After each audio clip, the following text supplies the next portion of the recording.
Hi friends, welcome to Sabina சமையல். அனைவருக்கும் ஆங்கில புத்தாண்டு நல்வாழ்த்துக்கள். இன்றைக்கி ஆங்கில புத்தாண்டை முன்னிட்டு நம்ம இப்போ இன்றைக்கி 2 வகையான ஸ்வீட் ரெசிபி தாங்க செய்ய போகிறோம். நான் வந்து அரிசி ஒரு 6 மணி நேரமாக ஊற வச்சு இப்போ எடுத்துருக்கேங்க. பச்சரிசி தான், அதில் 2 ஏலக்காவும் போட்டுக்கலாம். அப்புறம் நான் வெல்லம் வந்து 1 கப்பு பச்சரிசி எடுத்திருக்கேங்க. அதில் 1 கப்பு வெல்லம் எடுத்து வச்சுருக்கேன். இப்போ வாங்க நம்ம என்ன பண்ணலான்னு பார்க்கலாம். தேங்காய் வந்து பல்லாக கட் பண்ணி ஒரு கைப்பிடி போல் எடுத்திருக்கேங்க. இந்த தேங்காய் வந்து நம்ம அரிசியோடு அரைக்கிறதுக்கு எடுத்திருக்கேன் தனியாக. இதுவும் ஒரு கைப்பிடி, ஒரு 1/4 கப்பு வரும். அதே 1/4 கப்பு அளவு சாப்பாடு எடுத்திருக்கேங்க, வடித்த சாப்பாடு தான். இப்போ இது எல்லாத்தையுமே ஒரு மிக்ஸி ஜாருக்கு மாற்றிக்கலாங்க.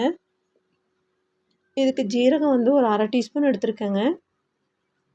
ஒரு சின்ன மிக்ஸி ஜார் எடுத்தாச்சு. எடுத்துகிட்டு இப்போ அரிசி வந்து ஒரே டைமாக நம்ம போட்டு அரைக்க முடியாது. பெரிய ஜார்னால் அரைச்சிருக்கலாம். இது வந்து நான் சின்ன ஜார் எடுத்தனால 2 விதமாக போட்டு அரைச்சிக்கிறேங்க. எவ்வளோ தூரம் நைஸாக அரைக்க முடியுமோ அவ்வளோ தூரம் நைஸாக அரைச்சி எடுத்துக்கணும். இப்போ நான் அரைச்ச மாவை ஒரு பாத்திரத்துக்கு மாற்றிட்டேன். பாருங்கள், இந்த அளவுக்கு நல்லா நைஸாக இருக்கணும். இப்போ அடுத்ததும் இருக்கிற அரிசியை உள்ளே போட்டுக்கிறேன். போட்டு நல்லா நைஸாக அரைச்சிட்டு பார்க்கலாங்க. இது வந்து டக்குன்னு நம்ம வச்சு லேட்டாலாம் செய்ய வேண்டியது இல்லைங்க. டக்குன்னு செஞ்சுக்கலாம்.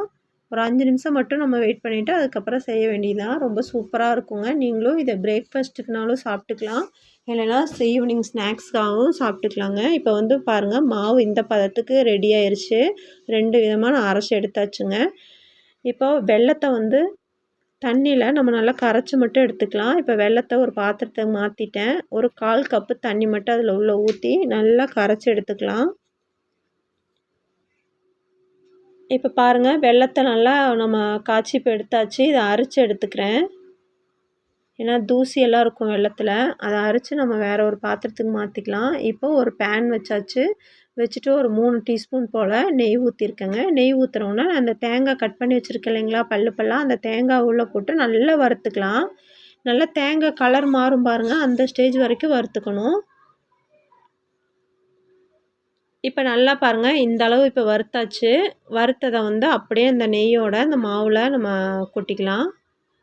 இப்போ இந்த பக்கம் வெல்லத்தையும் கரைச்சி வச்சாச்சு. இப்போ நான் எடுத்திருக்க வெல்லம் அளவு கரெக்டான அளவு, அதனால் நான் அதை அப்படியே ஊற்றிக்கிறேன். கொஞ்சம் கொஞ்சமாக பாருங்கள், கலந்து பார்த்துட்டு இது எனக்கு கரெக்டான பாதம். தேங்காயும் உள்ளே சேர்த்தியாச்சு. சேர்த்திட்டு கொஞ்சமாக ஒரு பிஞ்சு மட்டும் உப்பு போட்டுக்கலாம். ஒரு பிஞ்சு உப்பு போட்டுக்கலாங்க. உப்பு போட்டு நல்லா கலக்கி விட்டுக்கலாம். எந்த ஒரு இனிப்பு செய்கிற மாதிரி இருந்தாலும் உப்பு போட்டோம்னா கொஞ்சம் இனிப்பு நம்மளுக்கு தூக்கலாக தெரியும். இப்போ நல்லா கலந்தாச்சு. இந்த தோசை மாவு பதத்துக்கு இருக்கணும். இது இப்படியே ஒரு 5 நிமிஷம் இருக்கட்டுங்க. ஒரு மூடி போட்டு மூடி வச்சிடலாம். ரொம்ப நேரம்லாம் வைக்க வேண்டியதில்லை. ரொம்ப டேஸ்டியாக இருக்கும். நம்ம காலையில் பிரேக்ஃபாஸ்ட்டுக்கும் கூட இது சாப்பிட்லாங்க. இப்போ அவ்வளோதாங்க. இப்போ வந்து நான் ஒரு ஆப்பச்சட்டி எடுத்து வச்சுருக்கேங்க. இப்போ நான் ஆப்பச்சட்டியில் தான் நான் செய்ய போகிறேன். இப்போ அதில் கொஞ்சமாக ஒரு டீஸ்பூன் போல் நெய் அதில் ஆட் பண்ணிக்கிறேன். போட்டு எல்லா பக்கம் நல்லா பரவுற மாதிரி நெய் நல்லா, ஏன்னா நம்ம வந்து நெய் வாசத்தோடு நம்ம செய்யும்போது தேங்காய் அல்லது நெய் எதுனாலும் நம்ம யூஸ் பண்ணிக்கலாம். இப்போ நெய் ஊற்றியாச்சு. ஊற்றிட்டு கொஞ்சம் நல்லா காஞ்சதும் லோ ஃப்ளேமில் வச்சு தான் இது சுட்டு எடுக்கணும். ஹையில் வைக்கக்கூடாது. வச்சோம்னா நல்லா வெளியில் வந்து நல்லா கலர் மாறிடும், ஆனால் உள்ளே வேகாது.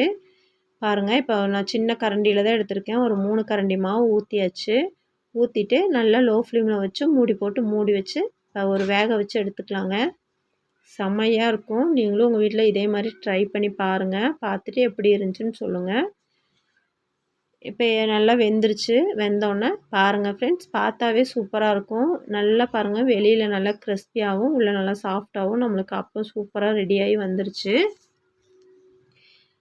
ஒன்று நான் எடுத்துட்டேன். அதே மாதிரியே ஊற்றிருக்கேன். நான் எடுத்ததில் வந்து எனக்கு 6லேருந்து 7க்குள்ளே எனக்கு வந்துச்சுங்க, ஒரு டம்ளர் அரிசிக்கு. அதே மாதிரி அடுத்ததும் ஊற்றி இப்போ எல்லாத்தையுமே நம்ம சுட்டு எடுத்துக்கலாம். இந்த பக்கம் வந்து நான் காசி அல்வா தான் செய்ய போகிறேங்க. அதுக்கு வந்து நான் பாசிப்பருப்பு ஒரு 1/4 கிலோ எடுத்திருக்கேன். 1/4 கிலோ பாசிப்பருப்புக்கு 1/4 கிலோ சர்க்கரை ஈக்குவலாக எடுத்தோம்னா கொஞ்சம் இனிப்பு நல்லா சூப்பராக இருக்கும். இப்போது இந்த பாசிப்பருப்பை ஒரு பேனில் போட்டு நல்லா கருக விடாமல் லோ ஃப்ளேமில் வச்சு நல்லா வறுத்து எடுத்துக்கணும். அந்த பொன்னிறமாக வருது பார்த்திங்களா, அந்த ஸ்டேஜ் வரைக்கும் வறுத்து எடுத்துக்கலாம். பாருங்கள், இப்போ நல்லா வறுத்தாச்சு. ஓரளவுக்கு நல்லா வறுத்து வந்துருச்சு. இந்த மாதிரி இந்த மாதிரி ஸ்டேஜில் நம்ம ஒரு பிளேட்டில் மாற்றிக்கலாம்.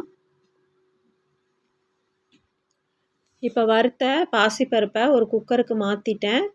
நான் வந்து எடுத்துருக்கிறது 1 கப்பு பாசிப்பருப்புக்கு நான் 2½ கப்பு தண்ணி வச்சுக்கிறேங்க. வச்சு ஒரு 3 விசில் அல்லது ஒரு 4 விசில் விட்டு இது வேக வச்சுட்டு எடுத்துக்கலாம். இப்போ குக்கர் விசில் போட்டு வச்சாச்சுங்க. இப்போ பாருங்கள் பாசிப்பருப்பு சூப்பராக நம்மளுக்கு குழஞ்சி வந்திருக்கு. இது வந்து நல்லா கொஞ்சம் சூடு ஆறுனதும் மிக்ஸி ஜாருக்கு மாற்றிக்கிறேன். இங்கே அப்பம் வந்து நம்மளுக்கு சூப்பராக ரெடி ஆயிடுச்சுங்க. எவ்வளோ சாஃப்டாக இருக்குது பாருங்கள். சூப்பரான அப்பம் நம்மளுக்கு இந்த நியூ இயர்க்கு சூப்பராக 2 வகையான ஸ்வீட் ரெசிப்பியில் இது ஒன்று ரெடி ஆயிடுச்சு. இன்னொன்று நம்ம செஞ்சிட்ருக்கேன். செஞ்சுட்டு அதையும் பார்க்கலாங்க. இப்போ இது ஒரு மிக்ஸி ஜாருக்கு மாற்றியாச்சு. மாற்றிட்டு நான் வந்து பால் நல்லா காய்ச்சி ஆற வச்ச பால் ஒரு 1/4 லிட்டர் பால் எடுத்திருக்கேங்க. அந்த பாலை கொஞ்சம் கொஞ்சமாக இதில் பாசிப்பருப்புலாம் நம்ம ஊற்றி நைஸாக அரைச்சிக்கலாங்க. இந்த அளவுக்கு இருக்கணும். இப்போ அரைச்சி எடுத்தாச்சு. இந்த பக்கம் ஒரு பேன் வச்சாச்சுங்க. வச்சு ஒரு 5 டீஸ்பூன் போல் நெய் ஊற்றியாச்சு. முந்திரி, திராட்சை 2யும் போட்டு நல்லா வறுத்து எடுத்துக்கலாம். நல்லா பொன்னிறமாக வருது பார்த்திங்களா, அந்த ஸ்டேஜ் வரைக்கும் வறுத்துக்கலாம். இப்போ வறுத்த முந்திரி திராட்சையை ஒரு பிளேட்டுக்கு மாற்றிக்கிறேன். மாற்றிட்டு அதே பேனில் அந்த நெய் இருக்கும் இல்லைங்களா, அதில் வந்து ஒரு 2 டீஸ்பூன் போல் கோதுமை மாவு எடுத்துருக்கேங்க. அந்த கோதுமை மாவு உள்ளே சேர்த்திக்கலாம். சேர்த்திட்டு நல்லா மாவு கருக விடாமல் கலர் மட்டும் மாறணும். அந்த அளவுக்கு நம்ம நல்லா பச்சை வாசம் நம்மளுக்கு போகணும். அந்த அளவுக்கு நல்லா வறுத்து எடுத்துக்கலாம். கூடவே வந்து நான் ஒரு டீஸ்பூன் போல் வறுத்த ரவை, வறுக்காத ரவை எதாக இருந்தாலும் ஓகேங்க. நான் ஒரு டீஸ்பூன் போல் ரவை எடுத்திருக்கேன். இந்த மாவை நல்லா வறுத்ததுக்கப்புறம் இப்போ நம்ம இந்த ரவையும் உள்ளே சேர்த்திக்கலாம். ரவையும் சேர்த்து நல்லா ரவை வந்து நல்லா ரோஸ்ட் ஆகிற அளவுக்கு வறுத்துக்கணும். 2ம் சேர்ந்து நல்லா மிக்சிங் ஆகி வர மாதிரி வறுத்துக்கணுங்க. இப்போ மாவோட பச்சை வாசமெல்லாம் போனதுக்கப்புறம் தான் நான் ரவையை உள்ளே சேர்த்திருக்கேன். இப்போ சேர்த்து நல்லா வணக்கினதுமே நம்ம அரைச்சி வச்சுருக்கோம் இல்லைங்களா பாசிப்பருப்பு, அதை உள்ளே சேர்த்திக்கிறேன். சேர்த்திட்டு இப்போ நான் சர்க்கரை எடுத்து வச்சுருக்கேன். நான் வந்து 1/4 கிலோ பாசிப்பருப்புக்கு 1/4 கிலோ சர்க்கரை எடுத்திருக்கேன். உங்களுக்கு சர்க்கரை கொஞ்சம் கூட வேணும்னா இன்னும் கொஞ்சம் எக்ஸ்ட்ரா சேர்த்திக்கோங்க. இப்போ சர்க்கரையும் நல்லா சேர்த்தனோன்னா நல்லா மெல்ட் ஆகி வந்துருச்சுங்க. இந்த ஸ்டேஜில் கொஞ்சமாக ஃபுட் கலர் சேர்த்திக்கலாம். ஆப்ஷனல் தான், உங்களுக்கு பிடிச்சா நீங்கள் அதை ஆட் பண்ணிக்கோங்க. கலர்ஃபுல்லாக இருந்தால் காசி அல்வா சூப்பராக நல்லாயிருக்கும். அதனால தான் கொஞ்சமாக நான் சேர்த்திருக்கேன். இப்போ வந்து நெய் வந்து ஒரு 3 டீஸ்பூன் இதில் சேர்த்திக்கிறேன். சேர்த்திட்டு இப்போ அதை நல்லா கிண்டி விட்டுட்டே இருக்கணுங்க. நல்லா சுருண்டு வரும் பார்த்திங்களா, அந்த ஸ்டேஜில் நம்ம எடுத்துக்கலாம். பாருங்கள் ஃப்ரெண்ட்ஸ், இப்போ நல்லா ஓரளவுக்கு நல்லா நம்மளுக்கு அல்வா சூப்பராக சுருண்டு வந்திருக்கு. வாயில் வச்சதும் அப்படியே கரையிற மாதிரி சூப்பராக இருக்குங்க. அவ்வளோதாங்க. பாருங்கள், நல்லாவே தெரியும் உங்களுக்கு. நல்லா பாருங்கள், இப்போ சுருண்டு வந்திருக்கு. நெய் வந்து எனக்கு 10 டீஸ்பூன் போல் தான் எனக்கு தேவைப்பட்டுச்சு. இப்போ நல்லா கிளறி விட்டுக்கலாம். இப்போ அதை அப்படியே அந்த அல்வாவை ஒரு பிளேட்டுக்கு மாற்றியாச்சு. அவ்வளோதாங்க, வாயில் வச்சதும் நம்மளுக்கு ஈஸியாக கரையிற மாதிரி. இந்த ஆங்கில புத்தாண்டுக்கு சூப்பராக நம்ம வீட்டில் 2 வகையான ஸ்வீட் ரெசிபி ரெடி ஆயிடுச்சுங்க. நீங்களும் உங்கள் வீட்டில் இதே மாதிரி ட்ரை பண்ணி எப்படி இருந்துச்சுன்னு சொல்லுங்கள். அவ்வளோதாங்க, அருமையான சாஃப்டான அப்பமும் ரெடி ஆயிடுச்சு.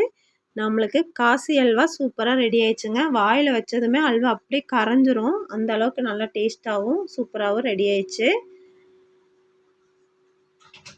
அவ்வளோதாங்க இந்த வீடியோ. இந்த வீடியோ உங்களுக்கு பிடிச்சா லைக், ஷேர், சப்ஸ்கிரைப். அடுத்த வீடியோவில் சந்திக்கலாம். பாய்.